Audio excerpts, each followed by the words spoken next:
The Phantom Coach by Amelia B. Edwards.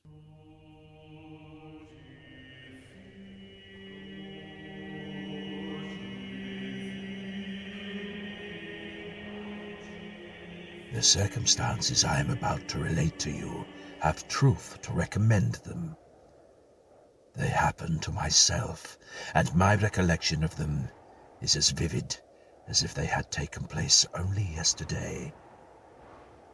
20 years, however, have gone by since that night.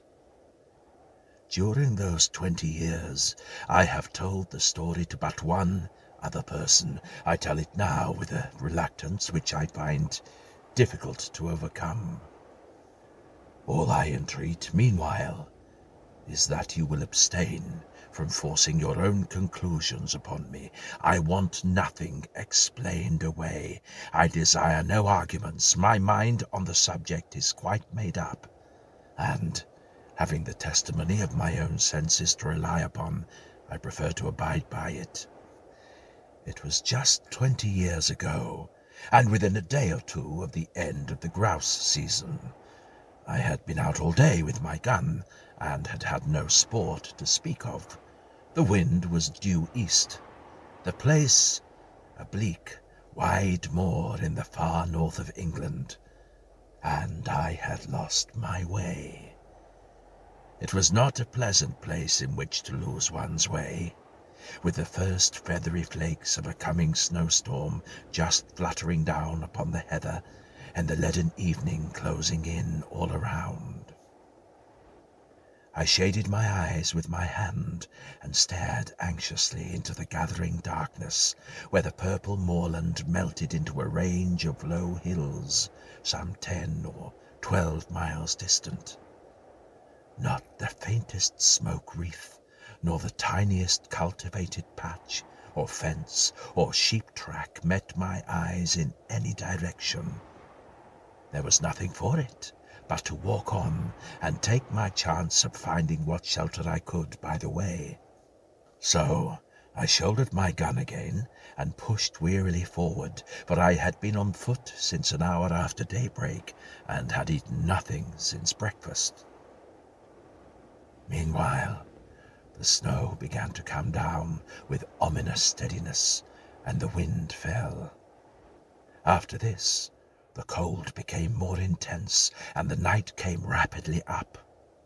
As for me, my prospects darkened with the darkening sky, and my heart grew heavy, as I thought how my young wife was already watching for me through the window of our little inn parlour, and the thought of all the suffering in store for her throughout this weary night.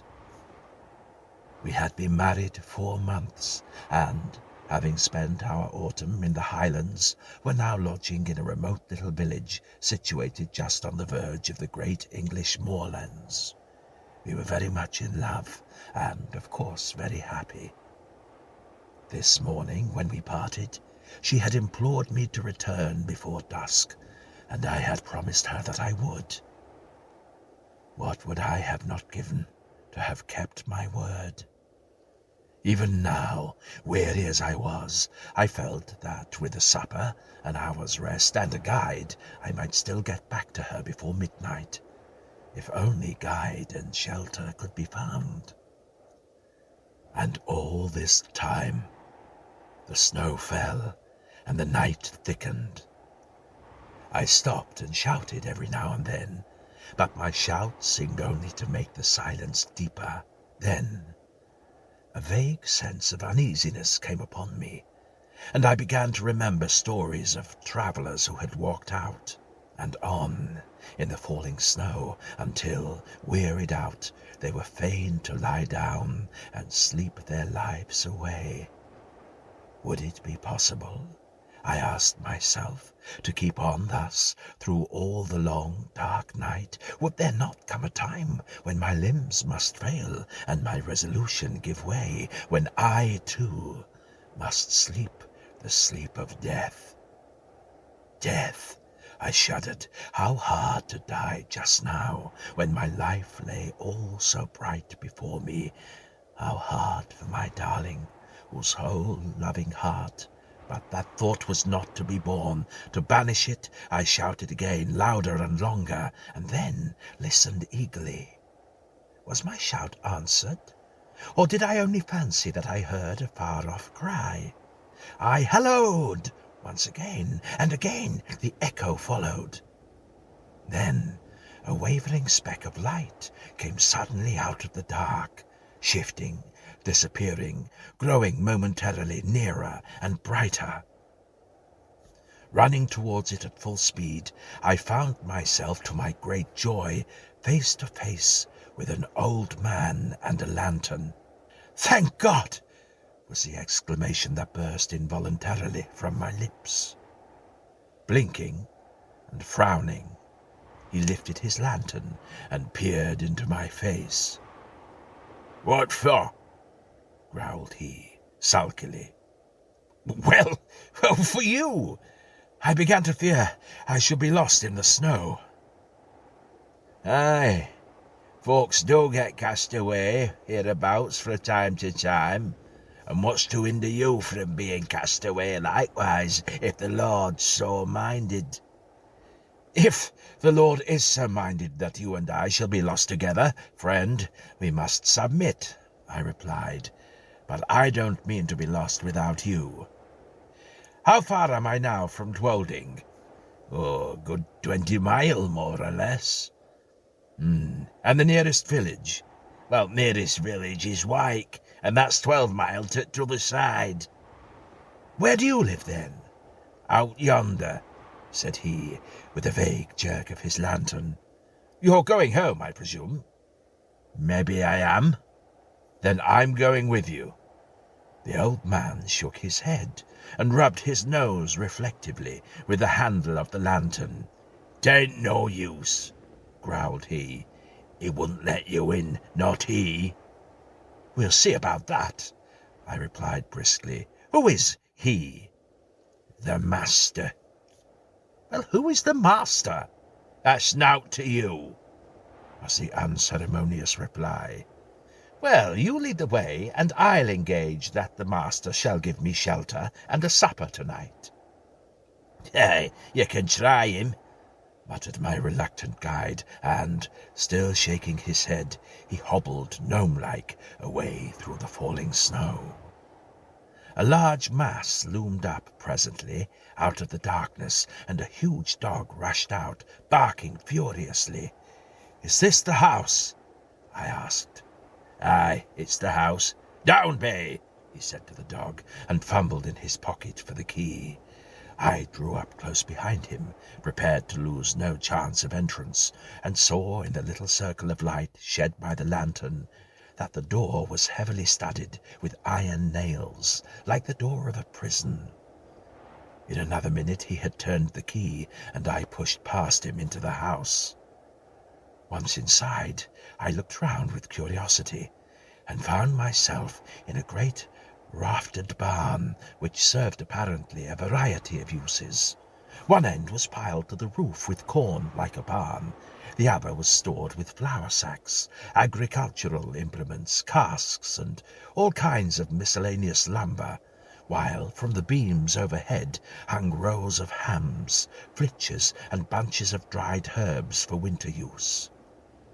In the centre of the floor stood some huge object, gauntly dressed in dingy wrapping cloth and reaching halfway to the rafters. Lifting a corner of this cloth, I saw, to my surprise, a telescope of very considerable size, mounted on a rude, movable platform with 4 small wheels.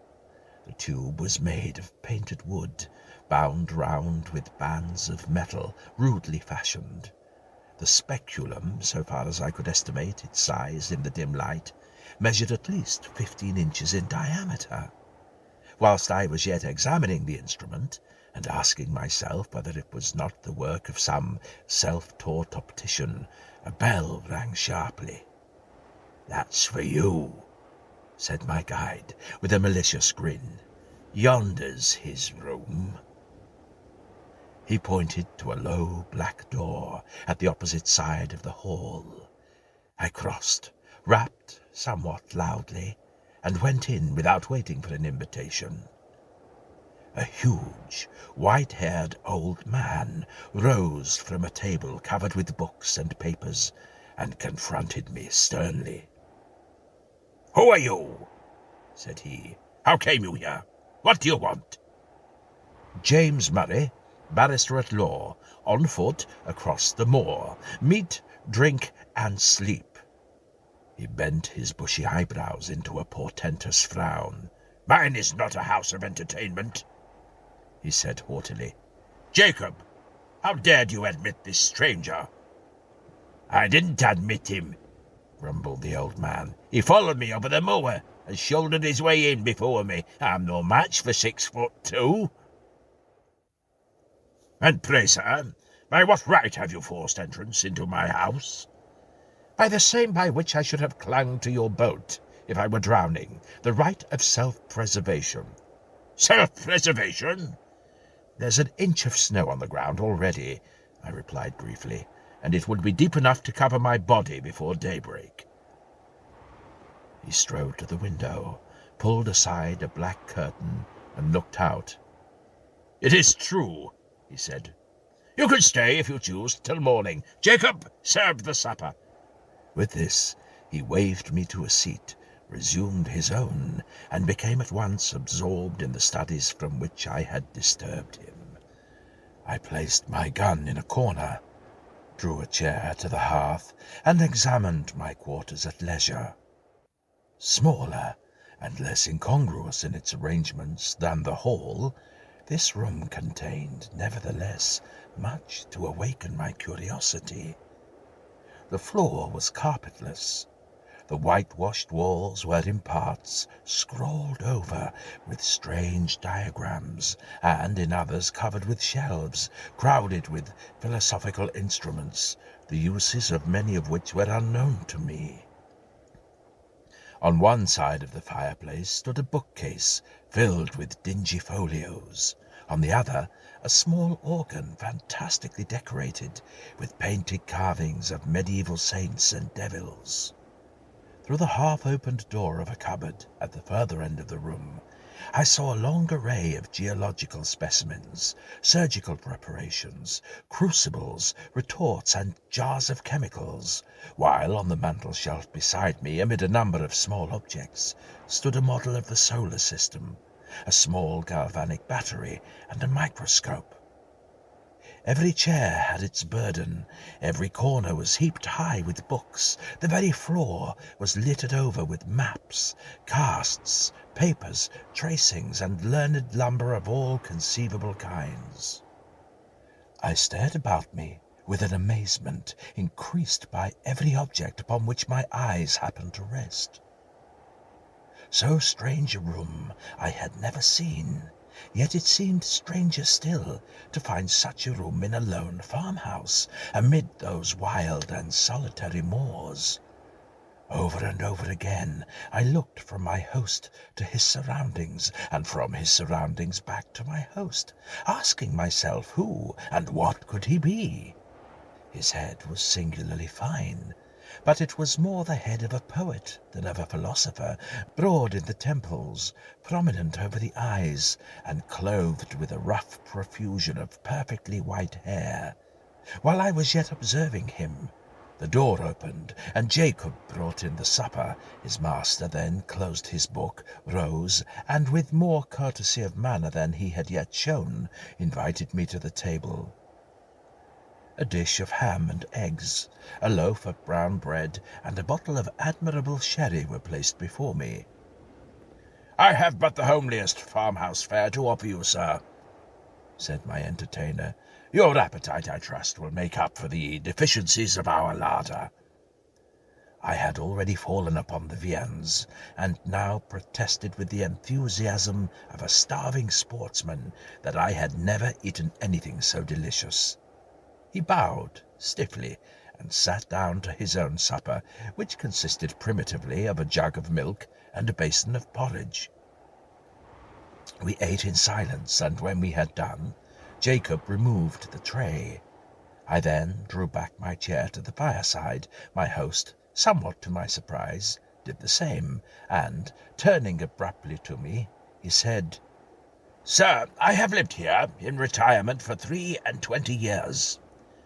During that time I have not seen as many strange faces, and I have not read a single newspaper.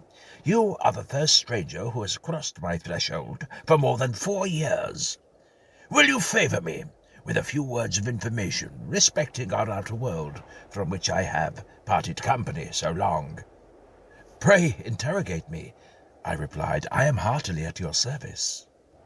He bent his head in acknowledgment, leaned forward with his elbows resting on his knees and his chin supported by the palms of his hands, stared fixedly into the fire, and proceeded to question me. His inquiries related chiefly to scientific matters, with the later progress of which, as applied to the practical purposes of life, he was almost wholly unacquainted. No student of science myself, I replied as well as my slight information permitted, but the task was far from easy, and I was much relieved when, passing from interrogation to discussion, he began pouring forth his own conclusions upon the facts which I had been attempting to place before him. He talked, and I listened, spellbound. He talked till I believe he forgot my presence, and only thought aloud. I had never heard anything like it then. I have never heard anything like it since. Familiar with all the systems of all philosophies, subtle in analysis, bold in generalization, he poured forth his thoughts in an uninterrupted stream, and, still leaning forward in the same moody attitude, with his eyes fixed upon the fire, wandered from topic to topic, from speculation to speculation, like an inspired dreamer. By and by I forgot now by what link of conjecture or illustration he passed on to that field which lies beyond the boundary line of even conjectural philosophy, and reaches where no man knows whither.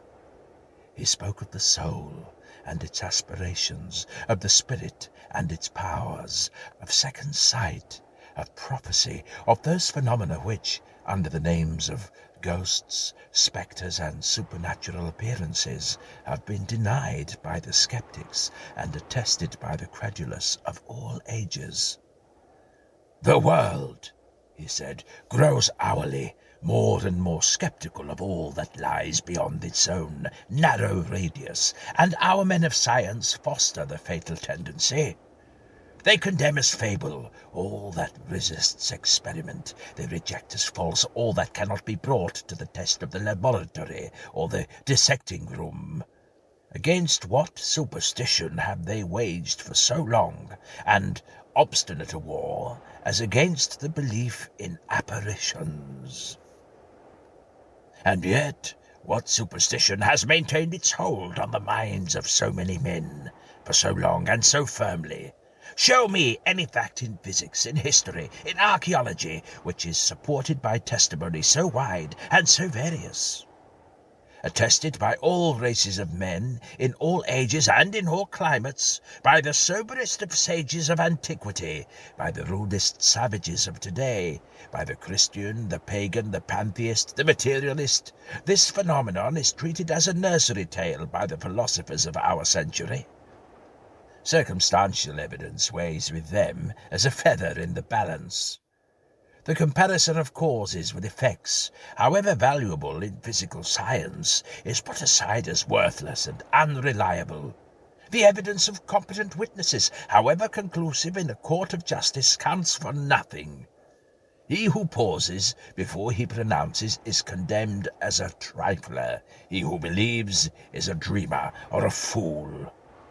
He spoke with bitterness, and, having said thus, relapsed for some minutes into silence. Presently he raised his head from his hands, and added, with an altered voice and manner, "I, sir, paused, investigated, believed, and was not ashamed to state my convictions to the world. I, too, was branded as a visionary, held up to ridicule by my contemporaries, and hooted from that field of science in which I had laboured with honour during all the best years of my life.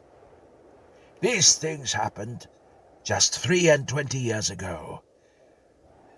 Since then I have lived as you see me living now, and the world has forgotten me, as I have forgotten the world. You have my history. It is a very sad one, I murmured, scarcely knowing what to answer. It is a very common one, he replied. I have only suffered for the truth, as many a better and wiser man has suffered before me. He rose as if desirous of ending the conversation, and went over to the window. It has ceased snowing, he observed, as he dropped the curtain and came back to the fireside. Ceased! I exclaimed, starting eagerly to my feet. Oh, if it were only possible! But no, it is hopeless. Even if I could find my way across the moor, I could not walk 20 miles tonight. Walk 20 miles tonight? Repeated my host. What are you thinking of? Of my wife, I replied. Of my young wife, who does not know I have lost my way, and who is at this moment breaking her heart with suspense and terror. Where is she? At Dwolding, 20 miles away. At Dwolding, he echoed thoughtfully. Yes, the distance, it is true, is 20 miles. But are you so very anxious to save the next 6 or 8 hours? So very anxious that I would give 10 guineas at this moment for a guide and a horse. Your wish can be gratified at a less costly rate, said he, smiling. The night mail from the north, which changes horses at Dwolding, passes within 5 miles of this spot, and will be due at a certain crossroad in about an hour and a quarter. Now, if Jacob were to go with you across the moor and put you onto the old coach road, you could find your way, I suppose, to where it joins the new one. Easily, gladly. He smiled again, rang the bell, gave the old servant his directions, and, taking a bottle of whisky and a wine-glass from the cupboard in which he kept his chemicals, said, The snow lies deep, and it will be a difficult walking tonight on the moor. A glass of usquebaugh before you start. I would have declined the spirit, but he pressed it upon me, and I drank it. It went down my throat like liquid flame, and almost took my breath away. It is strong, he said, but it will help keep up the cold. And now you have no moments to spare. Good night. I thanked him for his hospitality, and would have shaken hands, but that he had turned away before I could finish my sentence. In another minute I had traversed the hall, Jacob had locked the outer door behind me, and we were out onto the wide, white moor. Although the wind had fallen, it was still bitterly cold. Not a star glimmered in the black vault overhead. Not a sound, save the rapid crunching of snow beneath our feet, disturbed the heavy stillness of the night. Jacob, not too well pleased with his mission, shambled on before in sullen silence, his lantern in his hand and his shadow at his feet.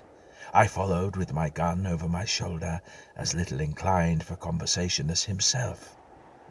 My thoughts were full of my late host. His voice yet rang in my ears, his eloquence yet held my imagination captive. I remember to this day with surprise how my overexcited brain retained whole sentences and parts of sentences, troops of brilliant images and fragments of splendid reasoning in the very words in which he had uttered them. Musing over thus what I had heard, and striving to recall a lost link here and there, I strode on at the heels of my guide, absorbed and unobservant. Presently, at the end, as it seemed to me, of only a few minutes, he came to a sudden halt, and said, Yon's your road. Keep that stone fence to your right hand, and you can't fail of the way. This is then the old coach road? Ah, it is, the old coach road. And how far do I go before I reach the crossroads? Nigh upon 3 mile. I pulled out my purse, and he became more communicative. The road's a fair road enough, said he, for foot passengers, but 'twas over steep and narrow for the northern traffic. You'll mind where parapet's broken away, close to the signpost. It's never been mended since the accident." "What accident?" "The night mail pitched right over into the valley below, a good 50 feet and more, just at the worst bit of road in the whole county." "Horrible. Were many lives lost?" "Aye, all of 'em. 4 were found dead and t'other 2 died next morning." "How long is it since this happened?" "Just 9 year." "Near the signpost, you say? I will bear it in mind. Good night." "Good night, sir, and thank ye." Jacob pocketed his half-crown, made a faint pretence of touching his hat, and trudged back the way he had come. How silent it seemed now, with only my footsteps to listen to. How silent and how solitary. A strange, disagreeable sense of loneliness stole over me. I walked faster. I hummed a fragment of a tune. I did my best, in short, to forget the startling speculations to which I had just been listening, and, to some extent, I succeeded. Meanwhile, the night air seemed to become colder and colder, and though I walked fast, I found it impossible to keep myself warm. My feet were like ice. I lost sensation in my hands and grasped my gun mechanically. I even breathed with difficulty, as though, instead of traversing a quiet north country highway, I was scaling the uppermost heights of some gigantic Alp. This last symptom became presently so distressing that I was forced to stop for a few minutes and lean against the stone fence. As I did so, I chanced to look back up the road, and there, to my infinite relief, I saw a distant point of light, like the gleam of an approaching lantern. I at first concluded that Jacob had retraced his steps and followed me, but even as the conjecture presented itself, a second light flashed into sight, a light evidently parallel with the first, and approaching at the same rate of motion. It needed no second thought to show me that these must be carriage lamps of some private vehicle, though it seemed strange that any private vehicle should take a road professedly disused and dangerous. There could be no doubt, however, of the fact, for the lamps grew larger and brighter every moment, and I even fancied I could see the dark outline of the carriage between them. It was coming up very fast, and quite noiselessly, the snow being nearly a foot deep under the wheels. And now the body of the vehicle became distinctly visible behind the lamps. It looked strangely lofty. A sudden suspicion flashed upon me. Was it possible that I had passed the crossroads in the dark, without observing the signpost, and this could be the very coach which I had come to meet? No need to ask myself that question a second time, for here it came, round the bend of the road, guard and driver, 1 outside passenger, and 4 steaming greys, all wrapped in a soft haze of light, through which the lamps blazed out like a pair of fiery meteors. I jumped forward, waved my hat, and shouted. The mail came down at full speed and passed me. For a moment I feared I had not been seen or heard, but it was only a moment. The coachman pulled up, and the guards, muffled to the ears and eyes in capes and comforters, and apparently sound asleep in the rumble, neither answered my hail nor made the slightest effort to dismount. The outside passenger did not even turn his head. I opened the door for myself and looked in. There were but 3 travellers inside, so I stepped in, shut the door, slipped into the vacant corner, and congratulated myself on my good fortune. The atmosphere of the coach seemed, if possible, colder than that of the outer air, and was pervaded by a singularly damp and disagreeable smell. I looked around at my fellow passengers. They were all 3 men, and all silent. They did not seem to be asleep, but each leaned back in his corner of the vehicle, as if absorbed in his own reflections. I attempted to open a conversation. "How intensely cold it is tonight," I said, addressing my opposite neighbour. He lifted his head, looked at me, but made no reply. "The winter I added, "seems to have begun in earnest." Although the corner in which he sat was so dim that I could distinguish none of his features very clearly, I saw that his eyes were still turned full upon me, and yet he answered never a word. At any other time I should have felt, and perhaps expressed, some annoyance, but at the moment I felt too ill to do either. The icy coldness of the night had struck a chill to my very marrow, and the strange smell inside the coach was affecting me with an intolerable nausea. I shivered from head to foot, and, turning to my left-hand neighbour, asked if he had any objection to an open window. He neither spoke nor stirred. I repeated the question somewhat more loudly, but with the same result. Then I lost patience and let the sash down. As I did so, the leather strap broke in my hand, and I observed that the glass was covered with a thick coat of mildew, the accumulation apparently of years.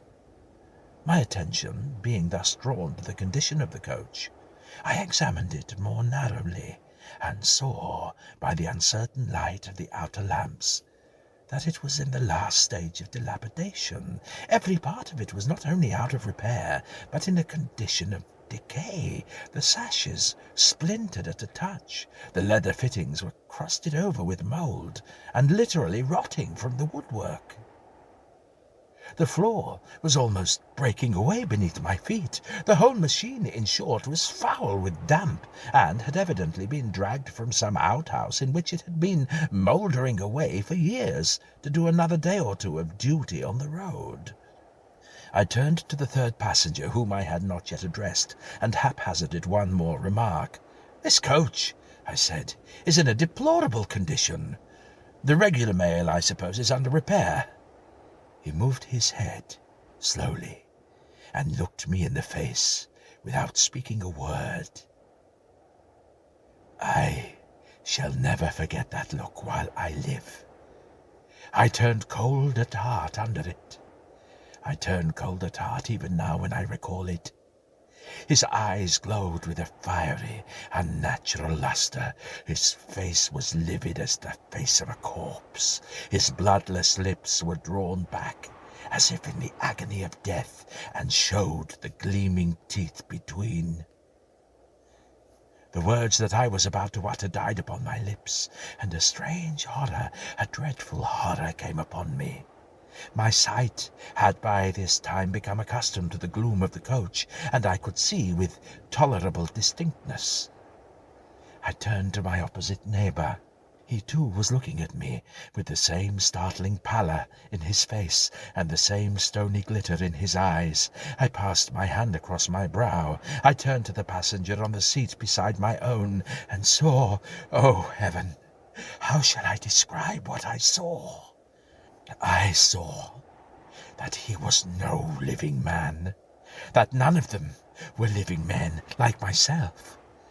A pale, phosphorescent light, the light of putrefaction, played upon their awful faces, upon their hair, dank with the dews of the grave, upon their clothes, earth-stained, and dropping to pieces upon their hands, which were as the hands of corpses long buried.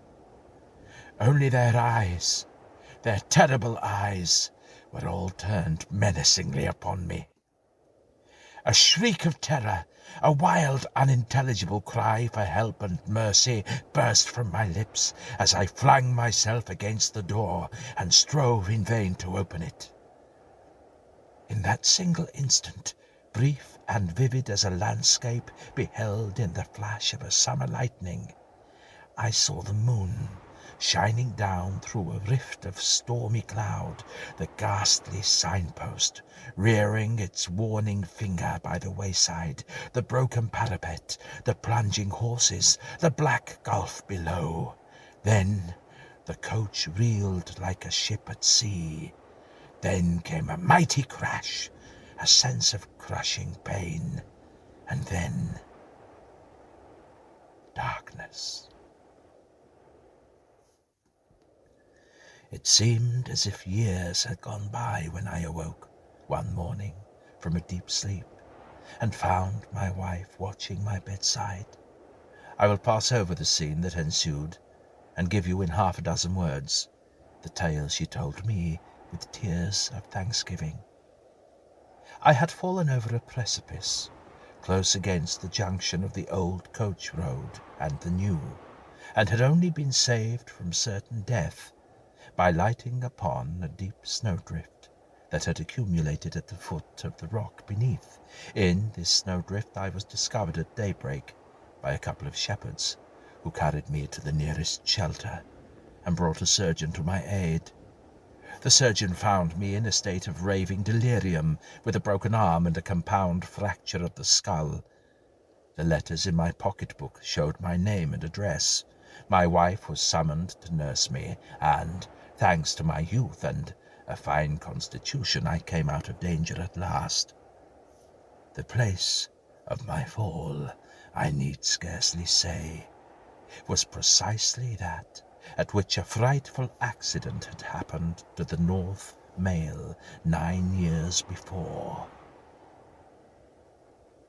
I never told my wife the fearful events which I have just related to you. I told the surgeon who attended me, but he treated the whole adventure as a mere dream born of the fever in my brain. We discussed the question over and over again until we found that we could discuss it with temper no longer, and then we dropped it. Others may form what conclusions they please. I know that 20 years ago I was the 4th passenger inside that phantom coach.